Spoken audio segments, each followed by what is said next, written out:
All right, cheers everyone. Good morning. Happy Friday. Hopefully you guys are all having a great day today. I know it's kind of rainy in some places. It's rainy here in Atlanta as well, but nevertheless, it's a Friday. What could be better than a Friday on a Friday morning, afternoon, depending on where you are in the world. So my name is Terry White. I'm here today to take you through one of my favorite topics, which is photography, because this is a photography masterclass. So for those of you who are new, we do these masterclasses every Friday. When I say we, I mean the Adobe evangelist, the product specialist here at Adobe. We basically do our various disciplines. So you'll see graphic design, you'll see photography, you'll see audio and video, digital painting and drawing, as well as Adobe Express here on this channel. Every Friday, even on the Fridays where we're not live, we still usually have replays. So you have every Friday to check something out new and join us in the chat. Speaking of the chat, we have a couple, you could be watching this in multiple places. You could be watching this on Facebook, Twitter, LinkedIn, Twitch maybe. I can't remember if I set that one up. Yeah, Twitch. Facebook, if I didn't say that already. You could be watching it anywhere. Wherever you're watching it, YouTube, that's great. But the main chat takes place, see if I've got the link here. The main chat takes place at b.net/Adobe Live.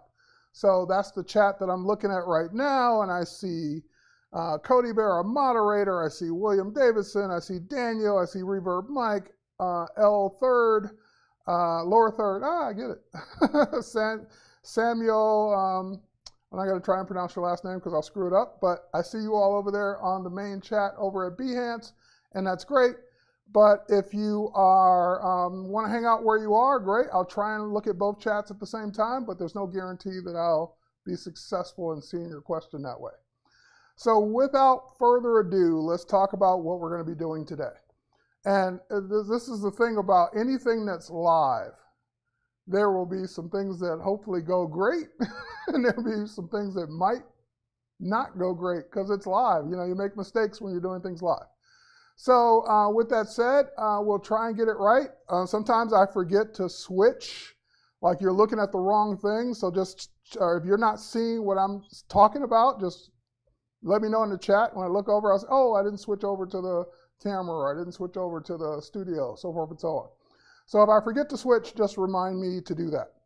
All right, now what's product photography? Think of product photography as shooting products, shooting things, shooting. Maybe you're being hired to go out and shoot a company's new, what do I got here?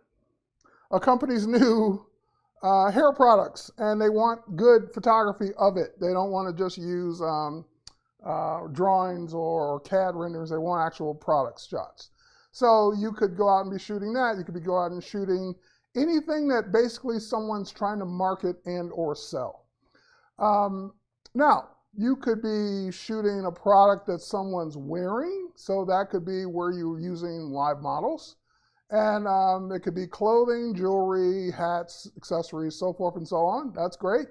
And typically with those kind of shots, you're probably going to want a mixture of studio and out in the environment, so where those products would be used.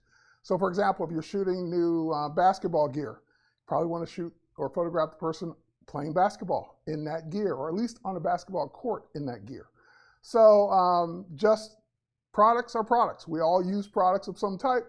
So if you think about the last few things you bought, and I know I'm a sucker for good photography, good pictures, the pictures definitely influence my decision to even click the product to go further and look at it.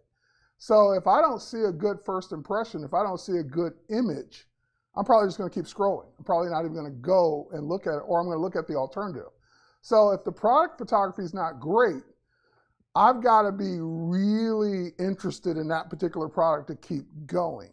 So just keep that in mind, that product photography influences decisions, first impressions, judging a book by its cover. All of that applies to photography or product photography.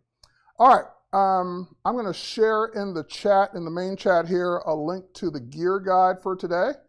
Because a lot of people say, what lens is that? What camera is that? What light is that?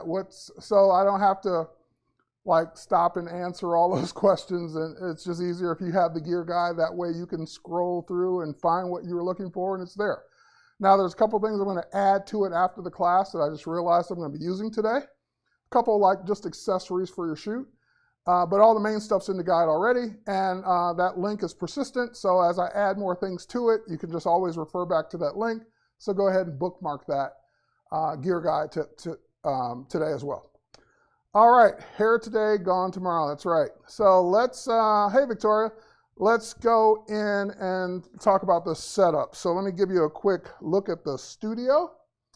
So I've got 3 lights. I'm probably not gonna use more than one, but just in case, I've got lights set up on the sides. Westcott, I'm using Westcott FJ400s. I've got 2 strip banks on the side. I think these are 1x3s. And I've got a small octa, which is my favorite shape for modifiers, up top, pointing down. So all 3 of the same strobes. I even also have a speed light. I have the FJ80, just in case I need to like pop a light onto something quickly, I can. And the background, the table that we're using right now, I just got a couple regular tables, but the setup is the, and I just drew a complete blank on the name. It is the, I like literally this word popped out of my head, but I'll think of it in a second. Anyway, it's a setup where you can buy different backdrops and bottoms to go under the things you're shooting. I know that V-Flats makes one as well, but this is not the V-Flat one. This is the smaller one by, I can't think of it. All right, I'll think of it, or it's probably in the gear guide, or if it's not in the gear guide, it will be. All right, so without further ado, replica surfaces. Thank you, Victoria.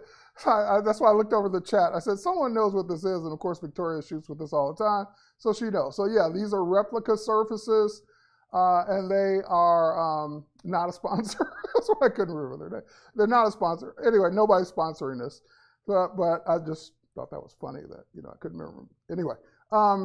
So replica surfaces, again, it's 2 panels that are kind of clipped together with little stands that they provide, and you buy whichever ones you want on the bottom and the back. Some are plain, some are actually scenery. Like, for example, we have one that's a kitchen background, so if you wanted to shoot a product that looked like it was in a kitchen, you wouldn't have to take it to and clean up your kitchen or make your kitchen perfect. You just pop the kitchen background in and put the product in front of it. So having a good system like this is important, and replica surfaces makes a good setup like this. All right, the products themselves are just random products. So like I said, none of this is sponsored, so just some things I grabbed from around the house. So we're going to talk about how to do that. Now, I purposely left some things not in the best position just so we can correct as we go along, because if I just turn on the lights and take a picture and everything's perfect and say, okay, class over, you don't really learn anything. You don't see the process of how to fix things that aren't necessarily right. So let's go through that process. All right, let's start off with turning on the camera. Camera doesn't support that. Thanks.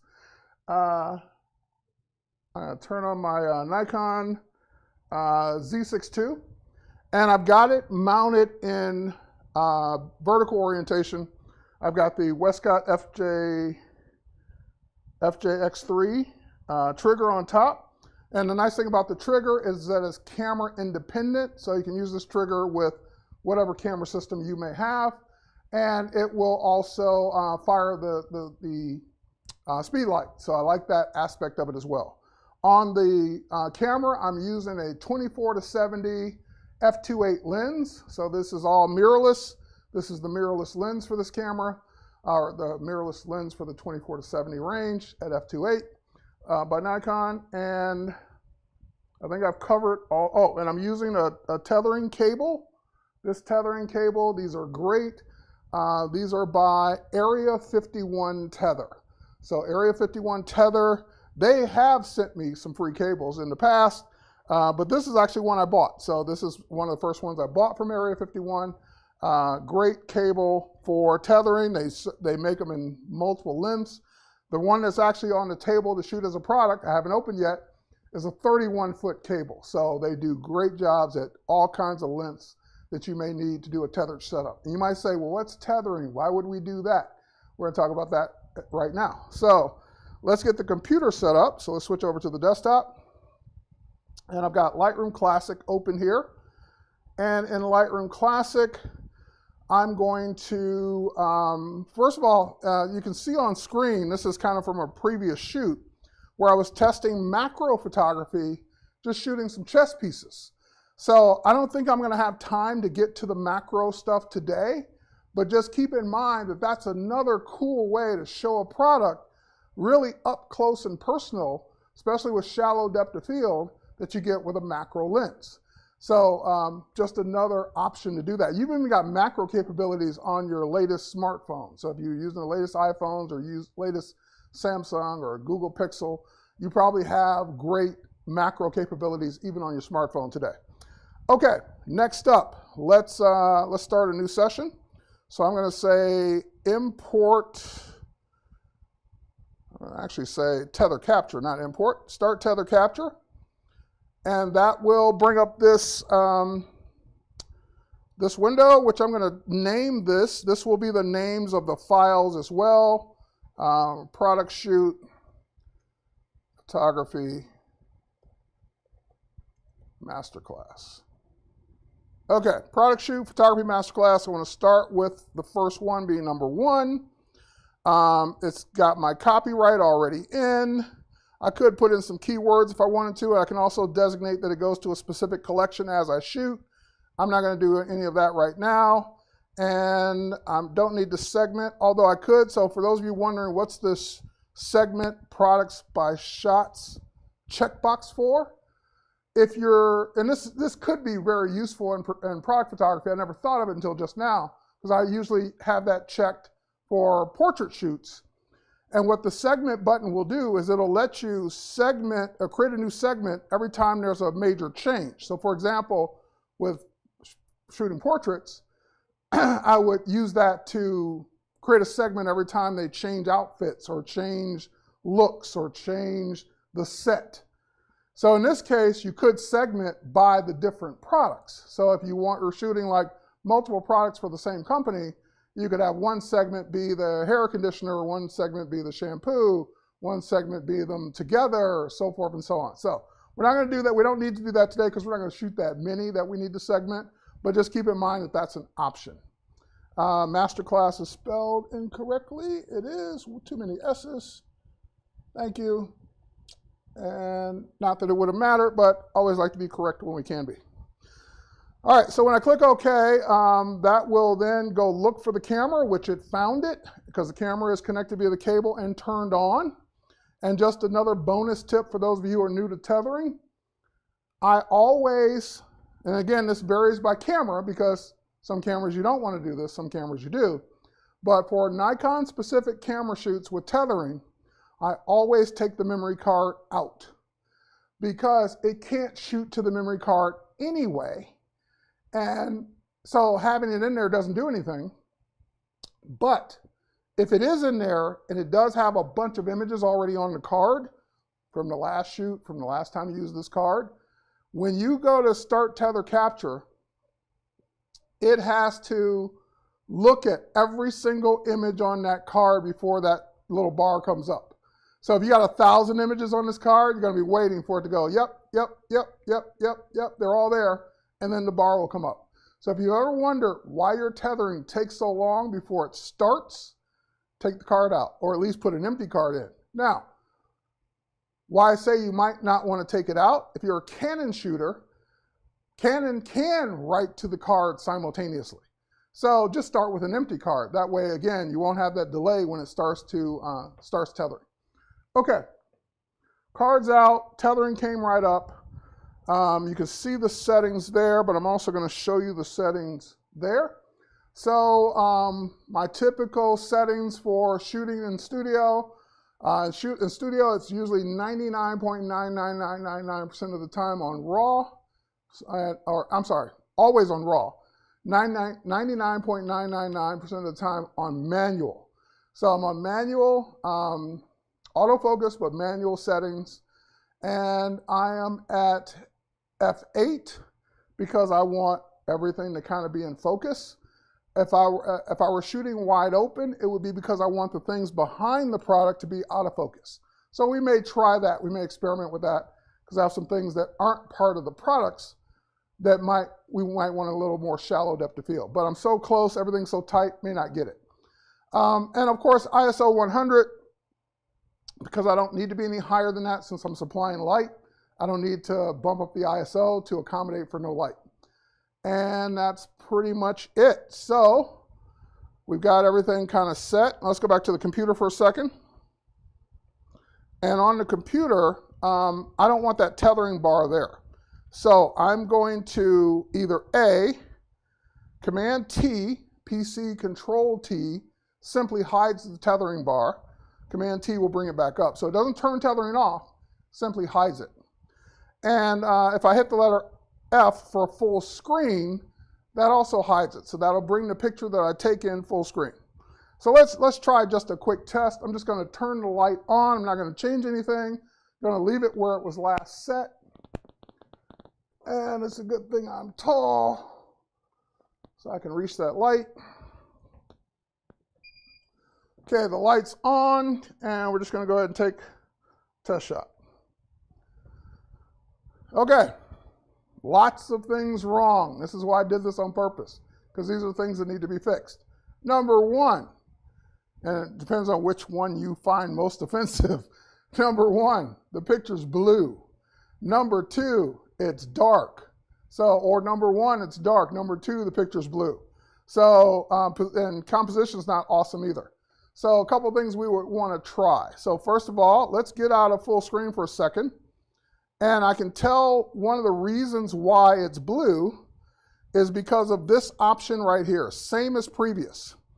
When you do same as previous, that says auto-correct this photo with whatever settings were used last. So whatever settings were used last, I probably had the temperature down to cool the photo down a little bit, but that's affecting this. So I can either A, turn that off, see if I get a different photo, or B, go fix it, and then same as previous will work from here on out. I usually prefer the go fix it method because I do want the settings to be accommodating this particular environment as opposed to the last one. But let's just try turning it off, see if it makes a difference.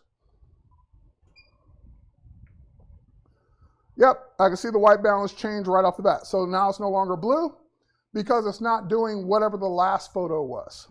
And when I say last photo, I mean last adjusted photo. So the last adjusted photo was kind of blue.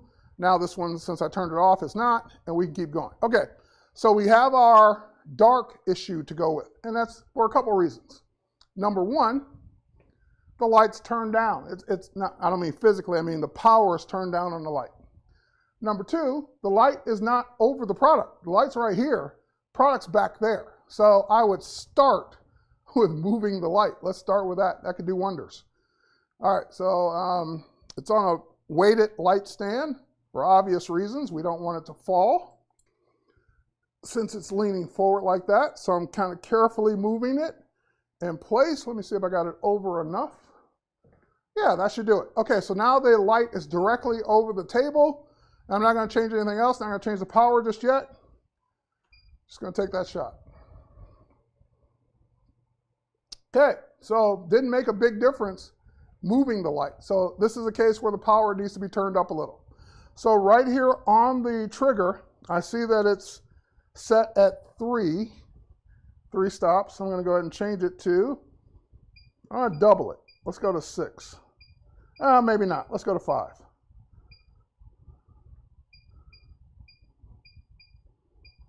Every time you hear that beep, it's changing 1/10 of a stop, okay? And now let's try it again. All right, getting better. I would still prefer it to be a little brighter. So I'm going to go ahead and do what I thought at first, double it. So let's go to 6. All right, we're getting in the ballpark. Now, the other thing you might want to definitely check on your computer is you want your screen you want to turn up the brightness on your screen, because a lot of times we work, our screen brightness is down. So when you're shooting tethered, you may be getting a false sense of reality either way, either because the screen's too bright or the screen's too dim, and it's not really reflecting on what you're actually getting. So I turn the brightness all the way up, and now I see it's much brighter than I thought it was, which is great. Nicholas says, for me, it takes a long time for the images to end up in Lightroom Classic when I shoot tethering. New cable? Could be. I'm assuming you're on the latest version of Lightroom, so Lightroom's been sped up quite a bit. But yeah, I would maybe check the cable. Also, this, size of your file, like how big is your file, how fast is your computer, all of that matters. But yeah, I would check those things. Okay, so now that we have a decent exposure, there's a few things wrong with the product placement. Number one, it's just not good. Like, product's kind of leaning over a little bit. From the top, there's a little bit of reflection on the plastic. And honestly, if I were going to really shoot this in real life, I would never lean it up against the backdrop like that. I just wouldn't. Because this is the kind of product, if you're going to shoot it in a bag like that, it just doesn't look right standing straight up. So what you would normally do in a situation like this is you would take it, lay it down, and shoot straight down onto it.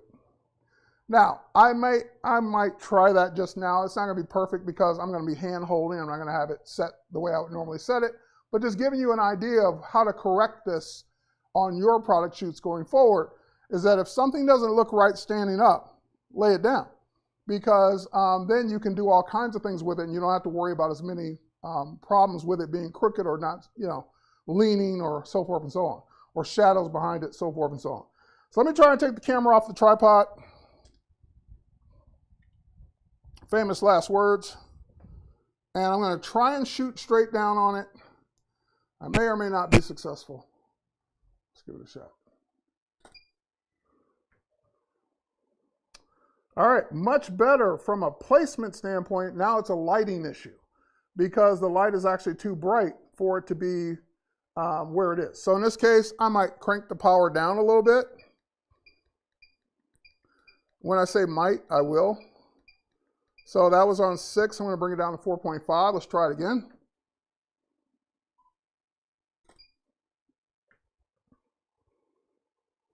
And you also sometimes end up with it being oriented different if the camera thinks it's not perfectly lined up. So that's why it turned in that shot.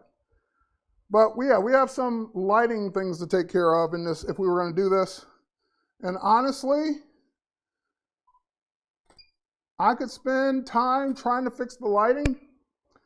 And if the customer really needs it in the bag, I probably wouldn't shoot it on this surface, because I picked this particular surface on purpose because of its reflective nature. So in this case, I would shoot something more matte, something that's not as bright and shiny, so I don't have to deal with all the lighting issues around it, and then I can just focus on the light on the product. And honestly, when you're shooting plastic with a white light, it's going to be hard as hell not to have any type of light reflections on it. Now you can, of course, turn the light down, reposition, change it, put diffusers in front of it. There's all kinds of things you can do to try to soften that light so it's not as reflective, but it's not going to be. Oh, sorry. Can we see the screen? Yep, see, that's what I told you earlier. I warned you of this, that you may not see the screen. Okay, so let's try it again. Everything I said still applies, but now you can actually see it. Okay, there we go. So this is where we started. This is where we ended. Once we start shooting overhead, and this is after turning the light down, but the camera still thinks it's turned. So this will be a quick turn in Lightroom, no big deal. But just keep in mind that you end up with these type of lighting issues shooting shiny things. So shooting shiny things is a big challenge no matter who you are. All right, now, one of the things I might also do is when you're shooting products for someone, chances are you want to get either A, multiple products so that you can play around with them. Number two, if the packaging obviously is important for retail, but the packaging is not important necessarily for the website, because usually they show the product, not the package it's going to come in, unless it's a box. But usually they don't show it like this, they show the actual cable. And they probably started showing the actual products when photographers started complaining how hard it was to shoot the shiny plastic. So let's do the next best thing. Let's take it out of the bag. That's why I said if it's important that they still maintain the bag, then ask for a couple different products so you can take one out, you can have one in, and that way you can have the best of both worlds. Now, I'm not trying to give you a way out of shooting shiny things. Shiny things are hard. They're not easy to shoot. But do yourself a favor, a couple quick tips. Don't shoot on a shiny surface, and diffuse the light more or move the light further away, or angle the light at a different angle. All those kinds of things can help you reduce that shininess. All right, so now I'm taking it out of the bag. I basically have done that. I've just laid it on the table as is. Let's go back to the computer. And let's just take one more of this. Okay, so off the tripod again. We're going to shoot straight down.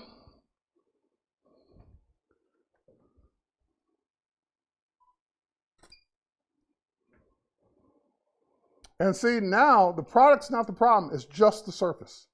So if the surface is your issue, don't shoot on a shiny surface. But this would work out great if the product was not on the shiny surface, which it doesn't need to be.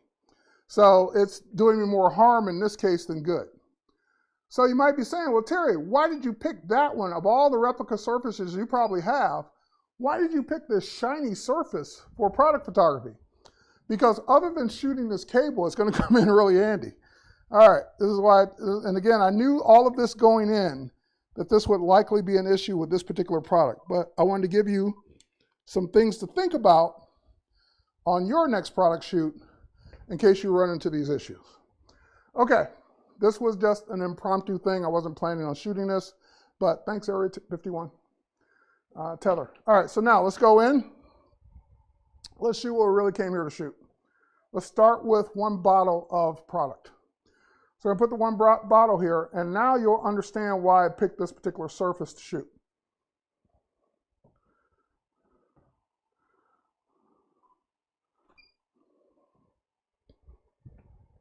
All right, and sorry I didn't show you. I just put the bottle on the table, so that's where it's positioned. I can move it closer, further back, but that's pretty good right there. All right, so now if we go back to the computer,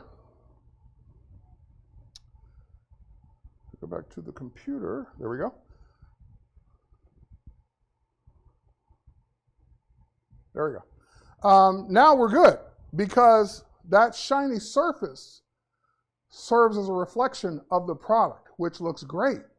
That I don't mind. I don't want to see the light bouncing up, but I do want to see the product reflected in the surface. So now we just continue to work on the lighting. So in this case, let's go back up, because remember we turned it down, trying to reduce some of the product lighting in that plastic bag, which is never going to be fun. But this is the kind of stuff we run into.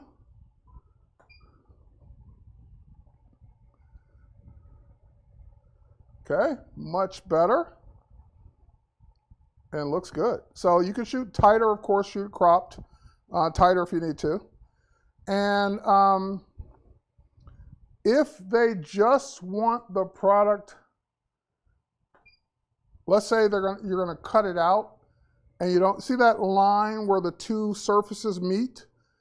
This is why we normally shoot with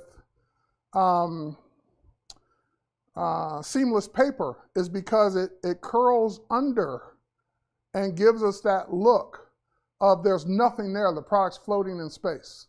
So in this case, having that table gives us an actual table line, but if you don't want that table line, then you might want to just drape some seamless over your surface, which we're going to do in a later product shoot. You're going to actually see that happen, where you don't have the line.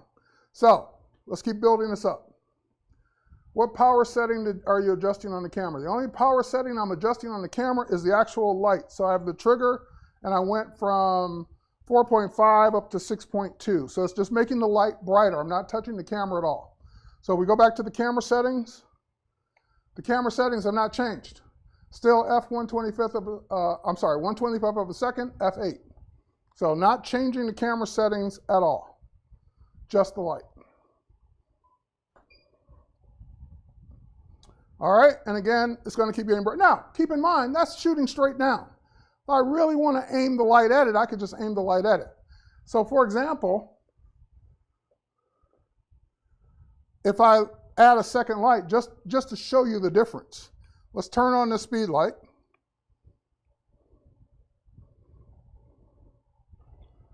Okay, speed light's coming on. It's on now. So the speed light is in group B. So I can set group B and group A's power differently.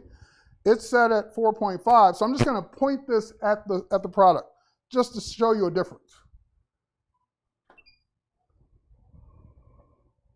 Too much. So clearly this needs to be turned down if I'm going to try this as a shot. Also, it creates that shadow behind it. So shooting straight on with your light, there's a reason why it's up above, because it doesn't give us these problems. Now I could try turning this light down. Let's go to group B.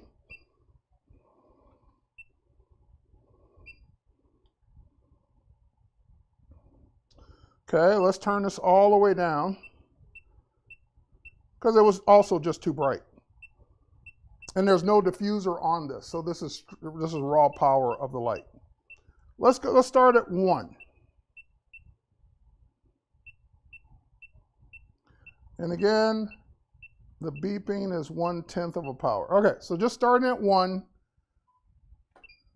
Let's try that. Better. So you could get away with, just in the times you need a little bit more directional light, just holding a light like this to do it. So now let's go up a little bit. Let's try 2. All right, just double the power. Too much. So 1, less than 2 is going to be that sweet spot. Let me try a different position. Point it down a little bit. Maybe it was the position of it. Yeah, position. So in that case, notice what I did. I did not go mess with the power first. Just angled the light a little bit so it's more like this as opposed to straight up and down. Oh, I'm sorry, straight forward, parallel. All right, so you can always add a speed light as your second light source if you want. All right, I'm going to turn this off for now. That was just an experiment. And now we're going to keep building this out. So let me check make sure I got any questions here. No 3-point lights, not for this. Yep, when the light comes down at an angle, reduce the glare. Cool. What about the side lighting of the 2 softboxes? I haven't got to those yet. I need one of those. Great, go buy one. They're in the gear guide. Great tips. Okay, let's keep going. All right, so now let's say we add a second product. Now the second product is just as important, so you might want to position them right next to each other, because usually, unless the second product is complementary, if you're shooting 2 products that go together, then they should go together. They should have equal stage presence. So we're going to like maybe angle them in towards each other a little bit, and then try that. And again, studio shot, I keep forgetting to switch and show you what I'm doing. So second product is adding this Pantene Pro V Smooth and Silk Conditioner. We're going to put that right next to the shampoo. And then we'll switch back to Lightroom so you can see it. All right, here we go. Yeah, no harsh glare. I could bump up the light on the subject a little bit, but I would probably do that right in Lightroom. I probably wouldn't mess with that in the shoot. I could. So let's try it again with the speed light. Let's see what difference we get. So not going to change a thing on the camera. Not going to change a thing on the overhead light, the main light. Just going to add the speed light again. And I'm just holding it. It's still at power 2.0. So I haven't changed anything on the power of the speed light. I'm going to angle it down and shoot.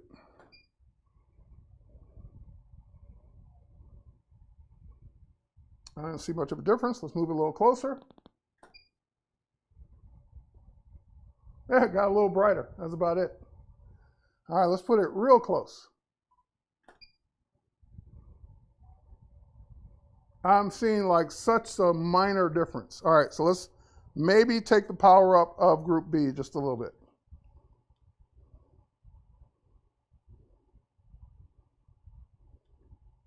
All right, I just bumped it up a half a stop.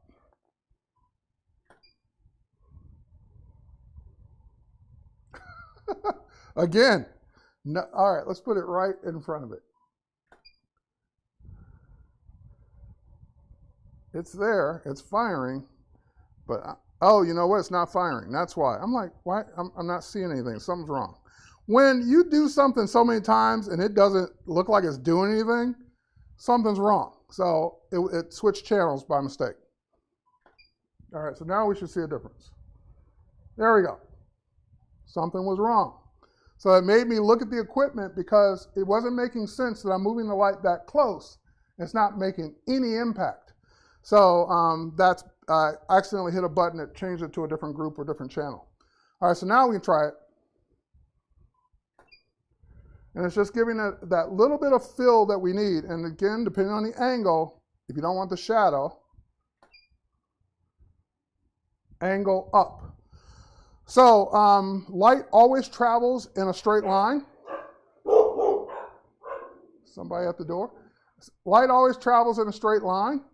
So if you're getting a shadow on your product,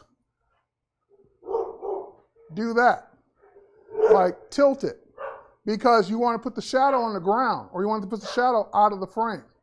So just by angling it a little bit more, gave me from that, I can see a small shadow in the background, to that. Just moving the angle a little slightly. And again, if I keep playing with that angle, so I can try it now straight on.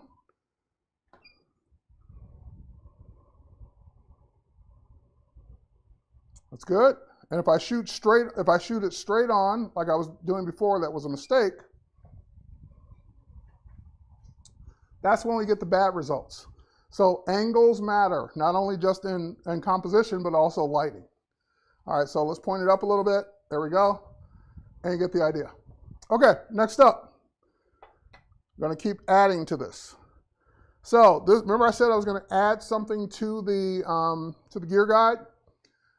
I have a collection of these little shapes. Victoria actually found these. These little shapes are great for little stages, little things that you want to add to your shot. So this is the square, the circles, triangles, different things. So what this is great for is this. Taking your shot, taking your product, and actually giving it a little stage to go on. Something like that. Okay, so let's see what difference the stage makes. So we'll go back to the desktop.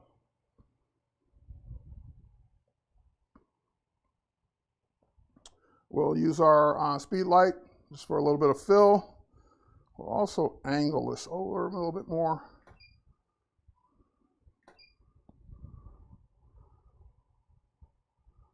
So just giving it something to break it up, something a little bit different to look at. And then people start questioning, well, why is that one on a pedestal? Is it better? So just giving some people something to think about, something to look at. All right, can you add the speed light? Can you add a speed light onto the hot shoe? You can, but I wouldn't. You can't. Yeah, certainly. I can put that speed light right on the hot shoe, but that's usually in the worst possible position because think about where the hot shoe is. It's right on top of the camera, and therefore either you're going to be shooting up or straight on. Remember, straight on wasn't good.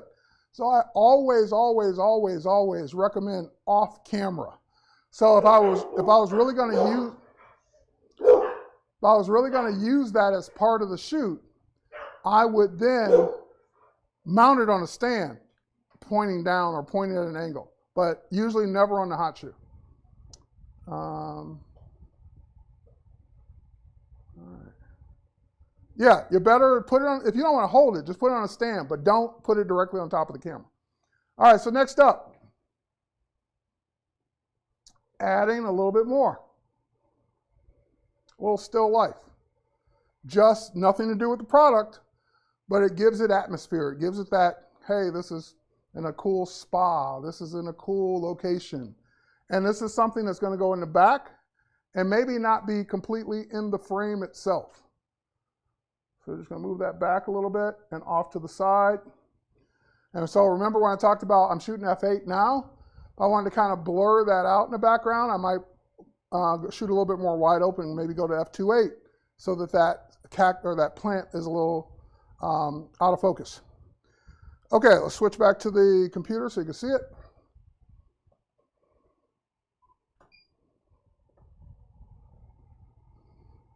And there it is. Okay, so I would do a little bit of moving here. There we go. Let's do some moving. Positioning here. Maybe something like that. Give it a little bit of space. I can still see everything.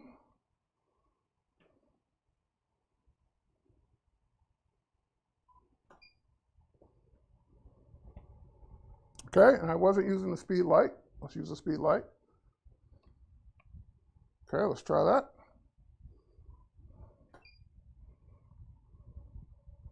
That's better. Better yet. So all I did was angle the speed light. I just turned it a little bit. Same angle down, but I just moved it over towards the plant more.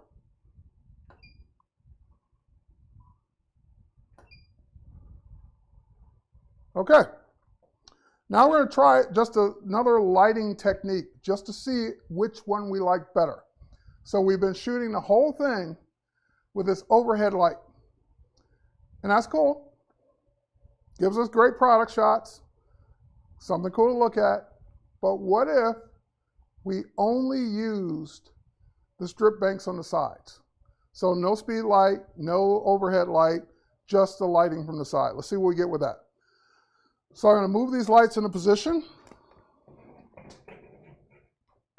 going to turn them on.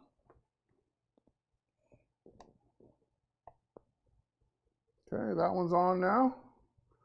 This one might be a little trickier because the other light's in the way, so I might have to move the other light out of the way.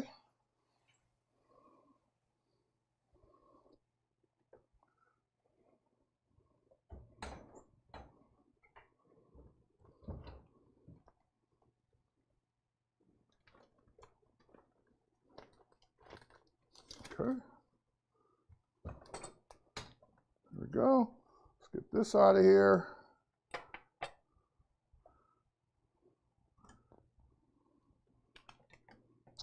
Need to move this back some more. Okay, and let's turn this one on.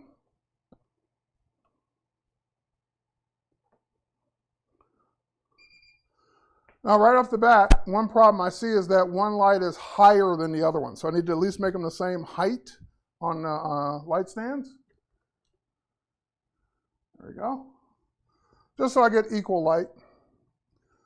And they should both be in the same group. I believe those are in group.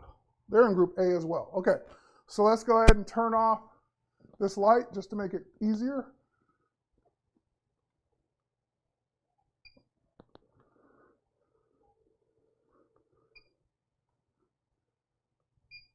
There we go, main light's off. So now the only lights that are on, let's turn off the speed light as well.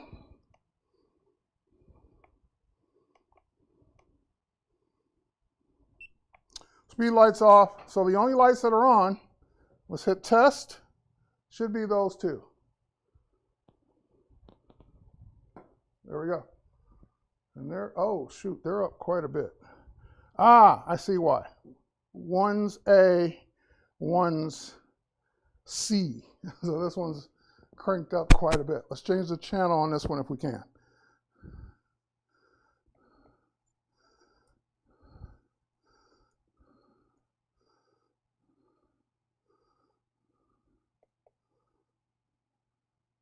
Or group, not channel. group. So also make this A. So also now do a test. So for those of you who are new to working with multiple lights, what a group simply means is that I can have A, B, C, D, so forth and so on the trigger and control the power of each group. So typically, I would do the main light as group A. These would be group B. Maybe the speed light's group C, and that way I'm controlling them differently as needed. So somehow this got put on group A, and rather than change that one, I just moved that one in group A as well, since I turned this one off. But typically I would have these in group B. All right. That's going to be super bright. I can tell. I saw that when I saw how much light was coming out of those. All right, so let's turn down the power of group A now that we got the lights so close. Let's bring it down to, that was at 6.4. Let's bring it down to maybe 3. Let's drop it in half. Okay, here we go. Let's try it again.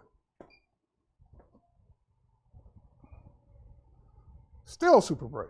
Let me make sure this one is on the right group. Again, if it's no change, yep, something's wrong with the equipment. All right, so this one's also on the wrong group.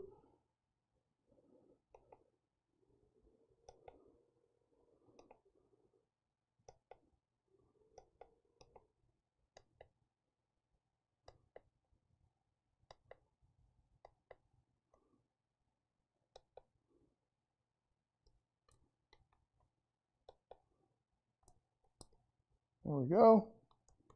Now it's on group A. It was on group D for some reason. I thought it was on A. All right, let's try it now. There we go. Because again, if nothing's changing in the shot, something's not set right. So immediately when I took that second shot after dropping the power in half and the light didn't go down, something's not right. All right, so now that we got the right groups, now we can go back to adjusting the power of that group A.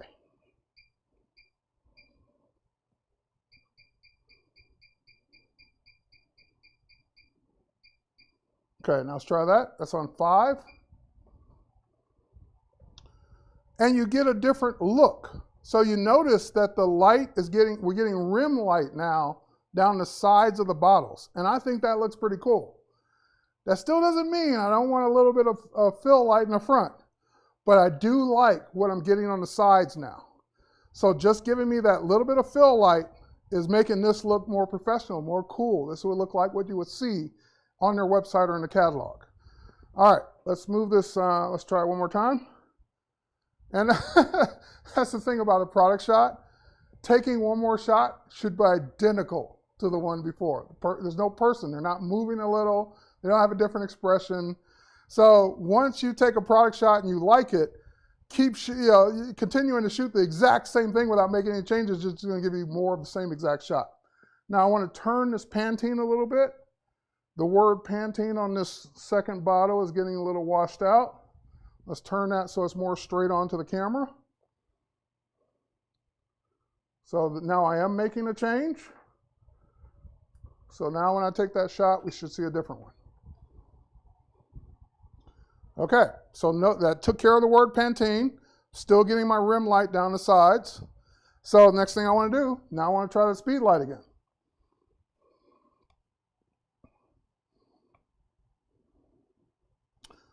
And in theory, if I didn't want to use a speed light, I could turn on the main light again, put it back in position, put these on 2 different groups so I can control the power differently.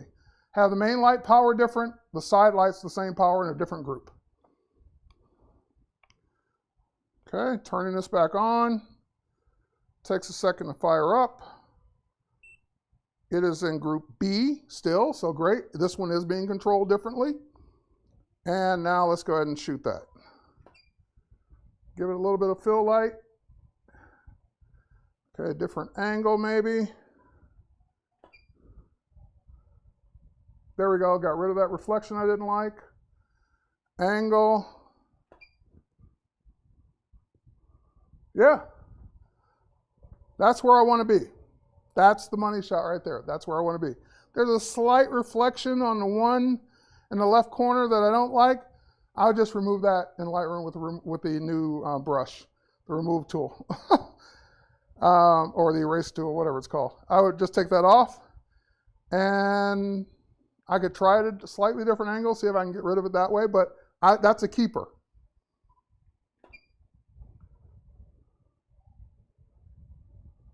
Nope, still there.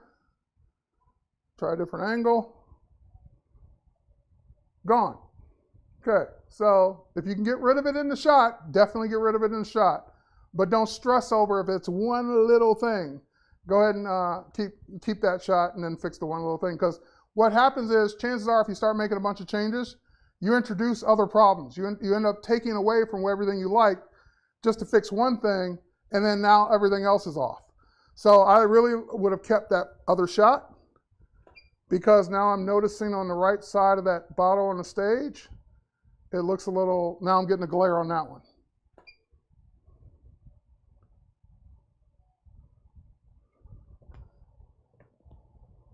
Let me try one thing.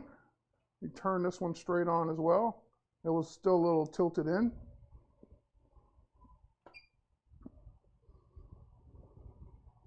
Too much. Turn it back a little. And now speed light. See, now I'm introducing other issues. Let me try and bring it down. You're just moving around. Now, I'm not feathering this. I'm not diffusing this at all. So I could also use a reflector, all kinds of ways to soften that and get rid of it. But just giving you some ideas of what would happen if you shot it bare bulb like this. Okay, let me move it further back. Yeah, different. It's going to be there no matter what, because of the nature of the product. So in this case, I probably go back to one of the ones I really liked and just remove that one little reflection off of it. Or I could keep working on this and spending time with it, but for probably diminishing results. Okay, we're almost out of time. Let's quickly get this out of the way. I want to show you one more shot in the background here that I promised on continuous seamless paper. So I'm moving all the products off the table, off the replica. I'm just going to throw them over here for now. I'm going to move this one. And let's get the replica out of the way. Just going to pick up the whole thing. So this is the back of the replica. To me, that's wasted space. They could have put something on the back. So you have two sets. And I think V-Flats did do that. Okay, so now what we have is the flying product. So a lot of companies want their product, especially if it's a product that has motion, they want that product in the air. So let's get these tables out of the way.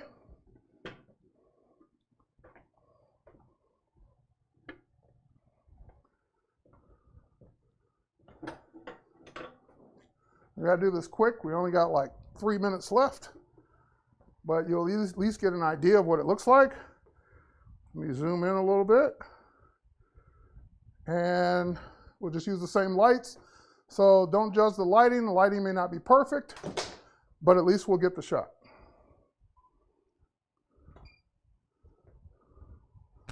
Here we go. Cool. And there's something cast in the shadow over there that I would move out of the way. But now in this case, hang on a sec. Now in this case, all you'd have to do is Photoshop off the strings. Yep.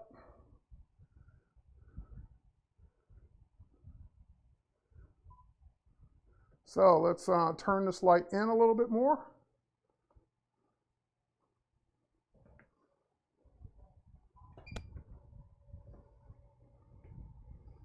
All right, there we go, we're getting close. But you can barely even see the strings on the laces. It's only the ones on the back, but you remove them all. But that's like, this is gold. This is money shot. So actually Victoria styled this one. This is her product shot, her shoe actually. And if you wanted to go add a little bit more in the 1 minute we have left,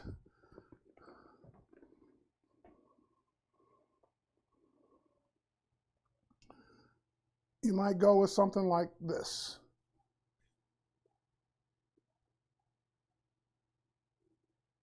And I'm screwing that up. Okay, there we go.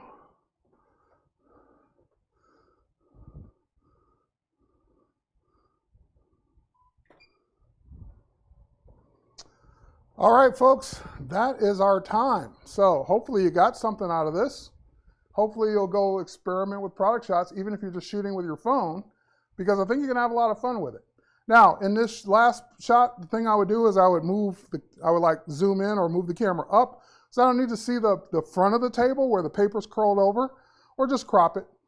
And away we go. So with that said, I wanna thank everyone for joining me. Stay tuned for the next masterclass that's coming up.